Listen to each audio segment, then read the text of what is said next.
The way that we grow luscious pastures here at Air to Ground Farms is by grazing our ruminants and rotating them through the farm. It's springtime here at Air to Ground Farms, and the sheep are ready to move.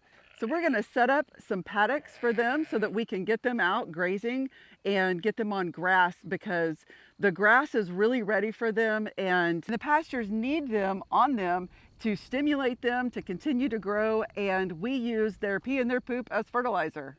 So today we're going to look at the cows and how we're grazing them, the sheep and how we're grazing them, and we're even going to look at the chickens and what the chickens do for our pastures. An example of what the chickens do for our pastures is right behind us.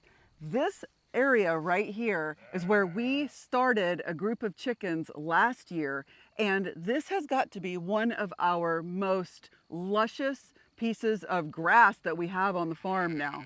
We'll look at where the chickens are currently and where they've recently been, and then we'll also look at where they were last year, so you'll be able to see what looks like you probably just messed up actually turns into you really did something good.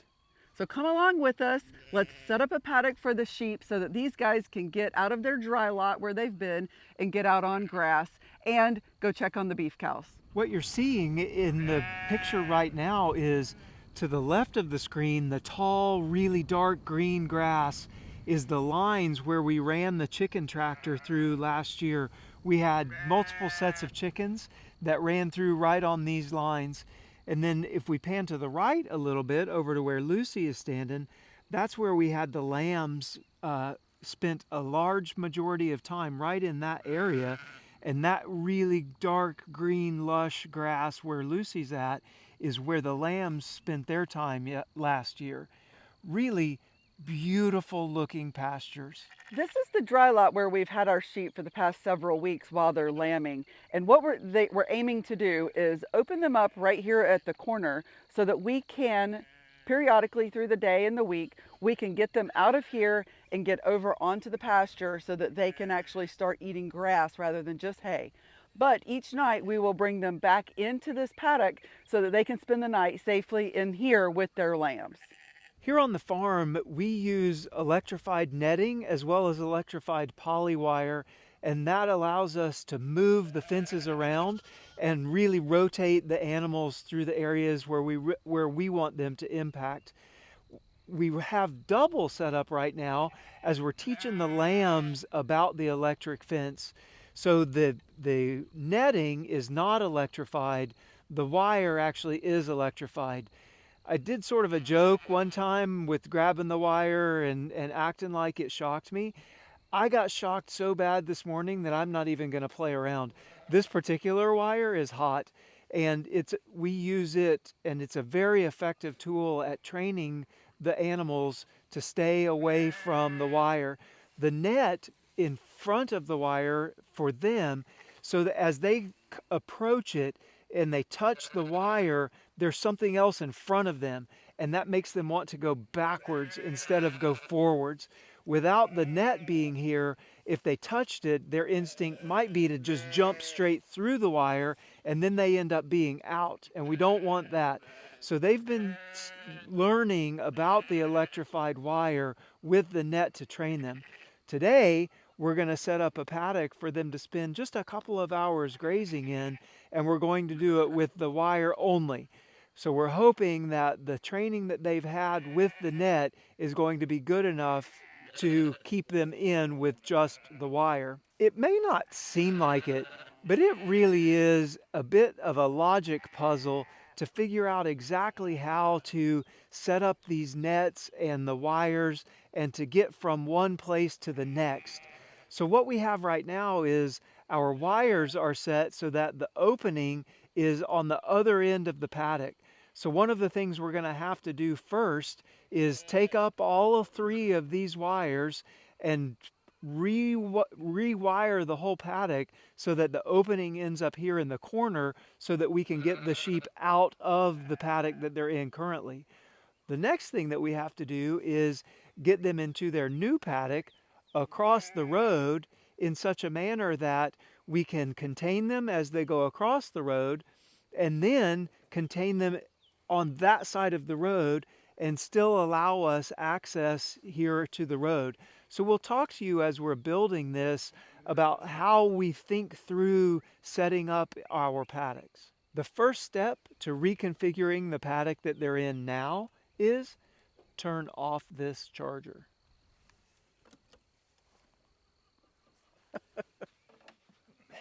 It hurt me so bad. So this is the reel system that we use for the sheep, and it has come in really handy because we like to run 3 lines, especially with these babies. We're able to hang 3 full-sized polywire reels on this pole. It's called a power pole. We get all of our materials like this from PowerFlex right here near us. They're 30 minutes from us right here in Southwest Missouri, and they have everything that we need in order to be able to run electric all over this property. So 3 reels, the wire is held up by the step-in poles, and they hook on with the red insulated handles here, very important, right here on this side of the pole. The power is coming on to one of the lines. The main line is powered, and then we use these jumper cables and connect the other 2 lines with these cables, and that makes all 3 of them hot, really hot, as Rich found out this morning. So what we're going to do right now is reel these up and take the reel and the power pole over to that corner so that we can reel these back to let the sheep in and out a couple of times a day. All right, let's get reeling.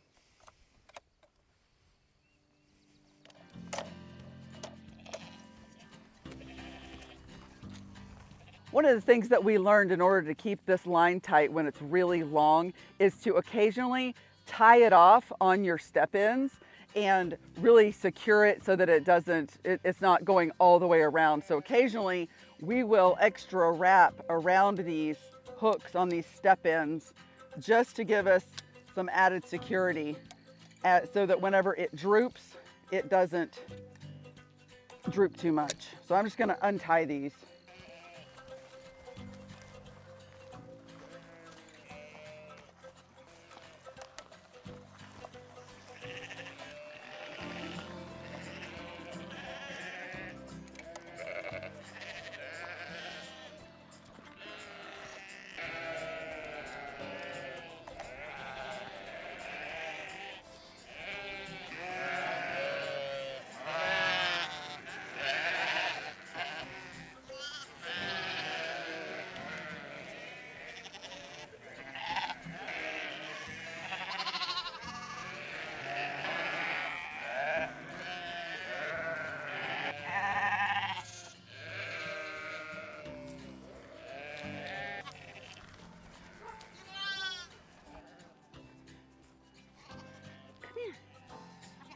Hi guys.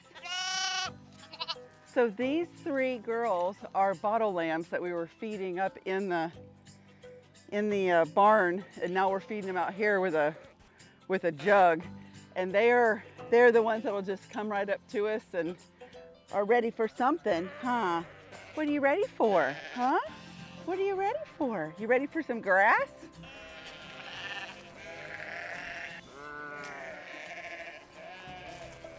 One of the things about these power posts, as they're called, is which direction you have the post facing.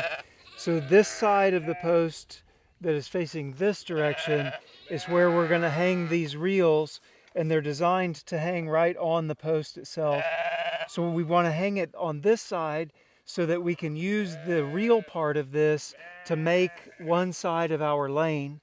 So we'll drive the post in like this, and that will allow us to hook the insulated end of the post onto this side, go this way with the side that's going to stay there, and then allow us to use this side right here, be able to roll up with the reel, and then to make a lane with it.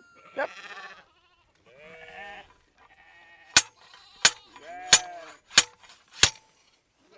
Okay, so this will get hooked. Do you want to do the bottom first? Sure. Okay, so it's unhooked.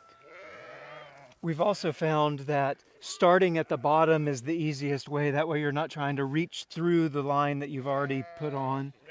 So the insulated end again, hook it on to the post that way, and we're gonna go that way, all the way around the paddock, and then we will end here with this reel hanging right down there, just like we had it over there on the other side.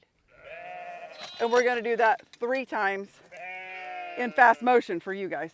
Another thing we found is that working with 2 people, one person can carry 2 lines and the other person can hook them. So he's gonna go ahead of me. He's gonna walk with those 2 reels right beside him, and he's gonna carefully unreel them. I'm gonna walk behind him, and I'm gonna put them onto the hooks, and then we'll do it one more time for the 3rd one, and that just reduces our trips around the paddock.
So this is how we get our steps in the summertime and in the springtime. Moving animals all the time, walking round and round paddocks. You don't have to worry about going to the gym. You think the sheep are ready to go? I think they're ready. They say so at least. These sheep know what we're doing. Okay, this paddock is reconfigured. Now we have an opening that we can use right here. We'll be able to take this net from the corner here and swing it down to that post. So it'll swing open this way, and then we'll be able to do the same thing with these 3 wires, swing them this way, and then we're going to build them a paddock in this area over here so that they can start grazing. Okay, let's get building. So step 1 for building a new paddock is, first of all, decide where you want to put it, and then you got to get all your supplies. We have a bunch of step-ins here. We've got 3 more reels and another power post made in Canada. For all of our Canada friends, these are made in Canada. Anyway, so we have our supplies, and now what we're going to do is step them off, drop these about every 8 of my giant steps, and he's going to come around and pound them in with one of these dead weight mallets because we have rocks here in the Ozarks. After we get the posts all in, we'll walk the poly wires in again, all 3 lines, just like we did those others just a second ago. And then we'll hot it up with another Premier 1 solar charger and let these guys out. If we were using this to hold them full time, we would put the posts closer together, probably 10 feet apart, 8 to 10 feet apart. Yeah. But because we're using it for temporary grazing in the afternoons while they're basically supervised, we'll spread the posts out just to reduce the work a little bit on us. Yep. Similar to the decision we made last time on what direction to set the posts, we now have to make that decision again for this paddock. We need it to be able to have the reels such that we can take them off of the post and make them go that direction over to the paddock where the sheep are currently. So we're going to basically make the reels face the opposite direction of what we made those reels face, so that as these come up, they can come over here, and as these go up that way, they can go over there, and we build a lane right here for the sheep.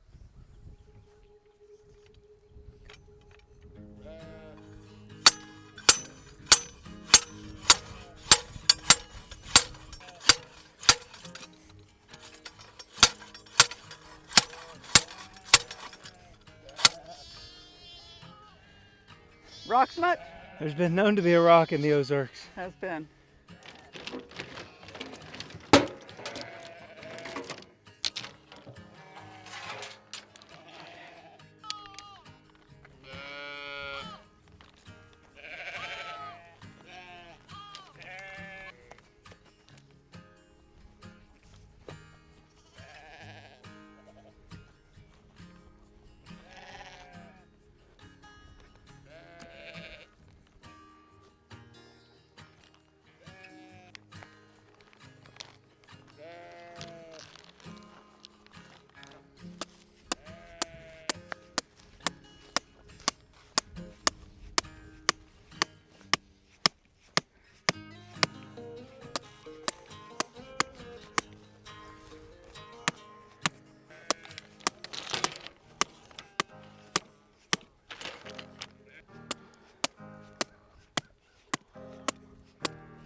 Hello, I think you've fallen and you can't get up.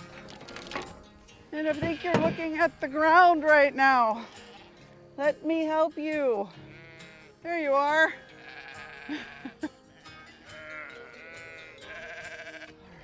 A couple of Hang things I on. was thinking about while I was driving in the posts. One is we put it such that when the wires hook on, they're facing the animals so that they're not pushing on the posts or trying to rub on them. Another thing that I remembered was Greg Judy, watching him, although his soil is a lot softer than ours, one of the things he recommends with this specific type of post where there's a metal tip to it is I put it on the grinder and sharpened the tip a little bit, and it just helps it as it's trying to make its way through the rocks. You could see us having to pound on them pretty hard. It just helps it a little bit make its way through the rocks, so all of our posts have a little bit of a sharpened tip on them also. So we have the paddock built as far as the posts are concerned. Now it's time to walk the wires. Yay.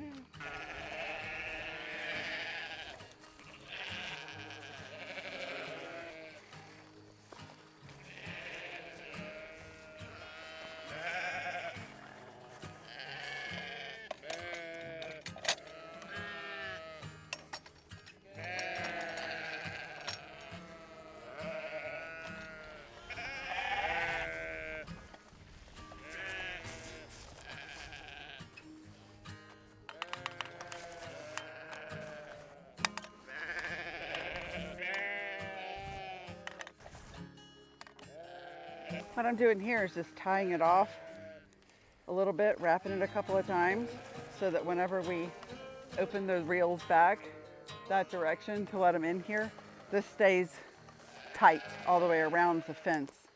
So this will serve as a bit of a gate for us.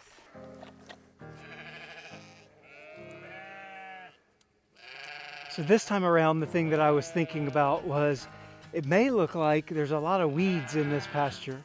And it got me to thinking a pasture for your ruminant animals is not the same as a yard in a suburb somewhere. A yard in a suburb, you want a specific kind of grass and you want only that grass. And it's manicured and well tended and mowed. And for grazing, you want lots of different types of plants so that they can go and eat and get nutrients from all of the different plants. So the different broadleafs, if it bothers you to think of them as weeds, then call them forbs or call them legumes, call them something else, and so that it gets into your brain that they're actually nutritious for the animals and not just weeds. Okay, I think we're ready to get this going. The first thing I'm going to do is open up the net and swing it this direction. And I'm going to come over here and get these reels and swing them this direction.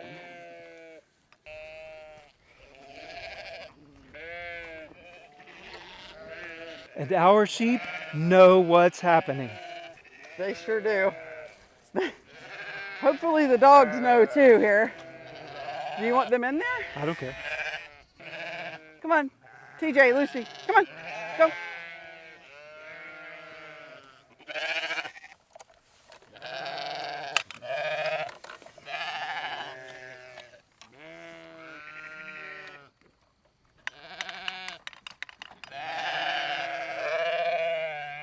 I'll walk with two if you'll walk with one.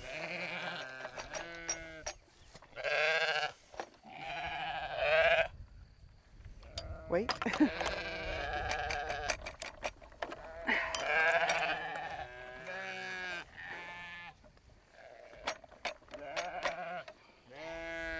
Okay, here we go.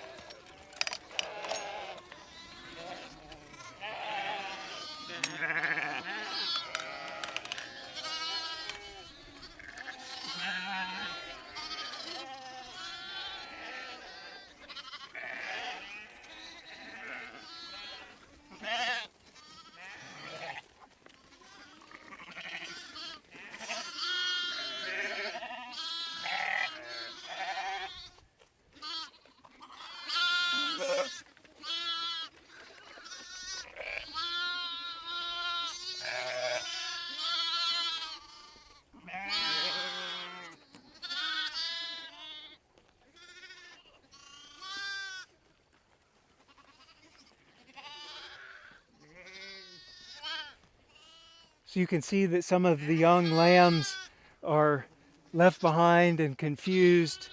This is one of the reasons that we've kept them in the dry lot. This little lamb right here behind me was born last night. And when they're this young, they just don't know what to do. See, it doesn't know about the electric wire, it doesn't know anything. So one of the things that we've done this year is that's why we've kept them in the dry lot, to let the lambs really get used to the moms and going with the moms when the moms go somewhere. So for now, we're just going to have to keep a close eye on these young lambs and make sure that they're taken care of.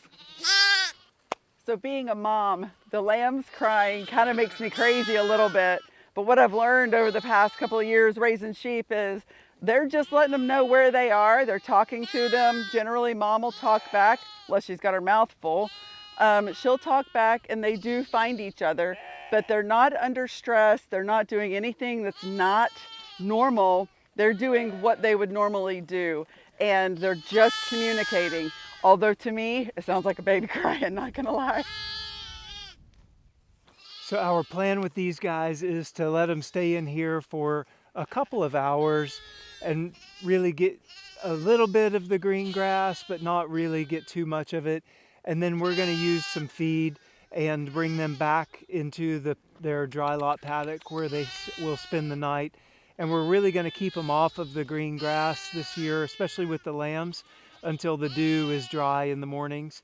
The larvae of any parasites are able to travel up the grass blades in the water droplets in the dew, and so we're gonna try hard this year to keep them off of the green grass while they're little until the dew is off of the grass.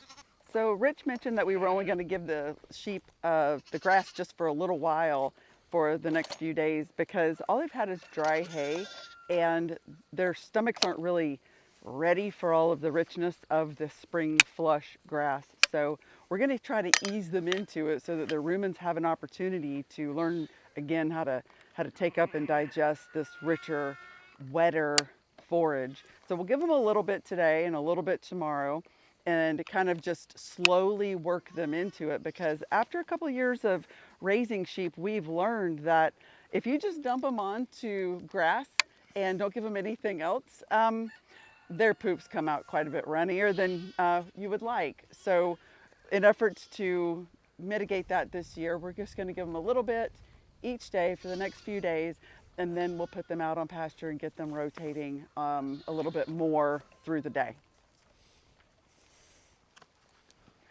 There is not anything better, I don't think, than seeing cows and sheep getting out back onto grass for the first time since a long winter. It's just absolutely incredible to watch them get out there and eat the thing that they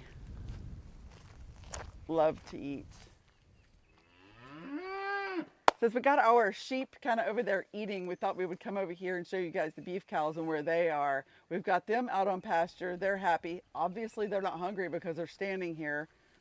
But what they want is to move to another pasture. They just don't know they don't get to today because there's still plenty here. We've got them in a big space, about 10 acres right now. And so they're standing here, waiting on us to open the gate and maybe allow them to go to the next pasture and eat. But they'll realize they're not going to get to here in just a minute. What we're doing with them right now is we're keeping them on really big areas and moving them fairly quickly.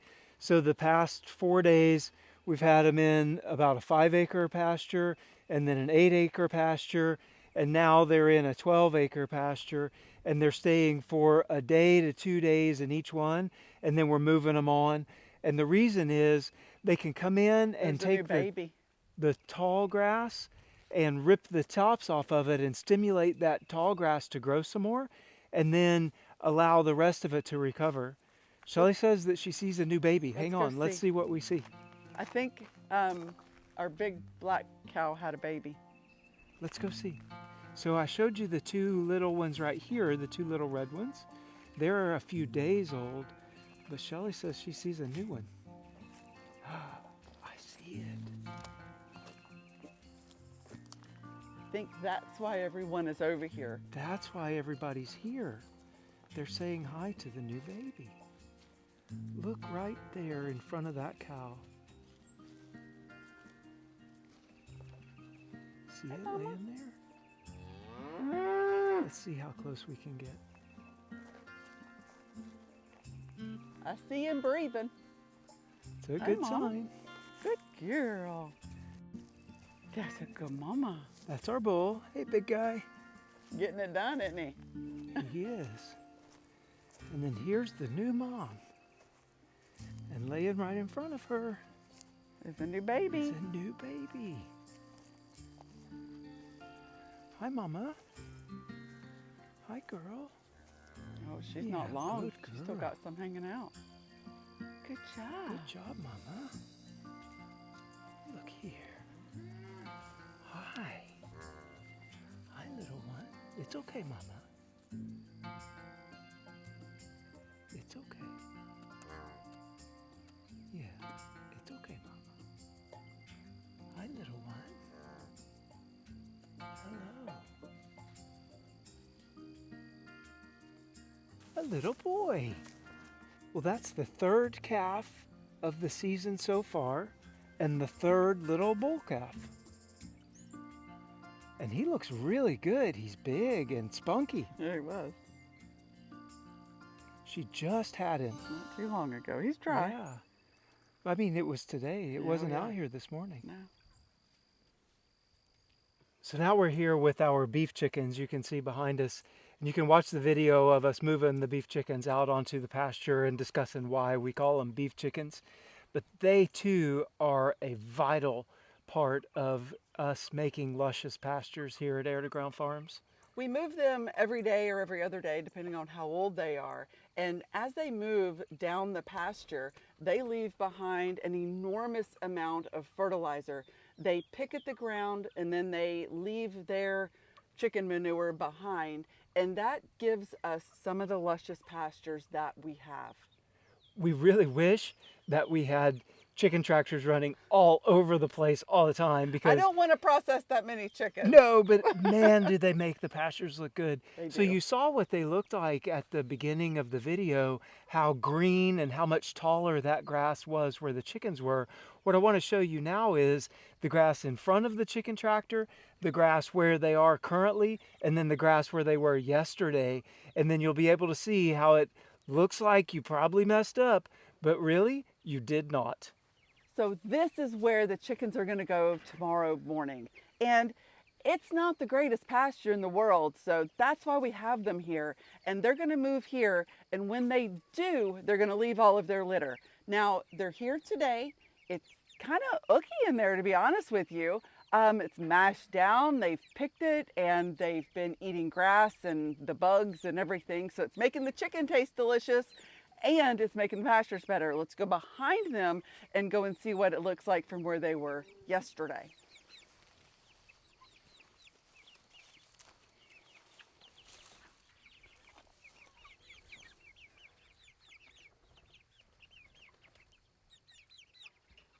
So right here is where the chicken tractor was yesterday, and this area right in here is where the chickens hung out most of their time. So their food bowls were right up there, and then right here was the back corner, and they like hanging out and sleeping in this back corner. So you can see, it looks like we've probably just ruined this grass. It's mashed down, it's covered with manure, and it's probably just gonna die. That is actually not what's going to happen. Give this a few weeks, some rain on it, and it's going to pop, and it's going to be amazing, green, luscious pasture. So that is 3 animals that we use here on the farm to create luscious pastures. We've got the cows on pasture, the sheep are back on pasture, and we've got our chickens impacting 10 by 12 every day as we move them down the pastures, making luscious green grass. But there's one more animal that we use in our farm to regenerate. We're going to show you the pigs and how we use the pigs to actually generate pastures. And here on Air to Ground Farms, we have some big changes to announce with our pigs. So be sure to check out the upcoming videos that we're going to share with you about our new enterprises that we've got coming. And I'll give you a hint, they're beautiful Berkshires. And until next time, bye y'all. Bye y'all.